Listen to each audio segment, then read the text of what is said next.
যে একজন মুসলমানের নামাজ সুন্দর হওয়ার জন্য দুইটা জিনিস লাগবে। কয়টা জিনিস? আমার সাথে বলতে হবে, কয়টা জিনিস লাগবে? 5 ওয়াক্ত সালাত আল্লাহর কাছে গ্রহণযোগ্য হওয়ার জন্য, সুন্দর হওয়ার জন্য, এটা জান্নাতের চাবি হওয়ার জন্য দুইটা শর্ত, দুইটা জিনিস লাগবে।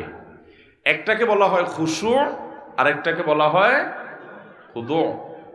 খুশু মানে হলো নামাজের ভেতর, আর খুজু মানে হলো নামাজের বাহির।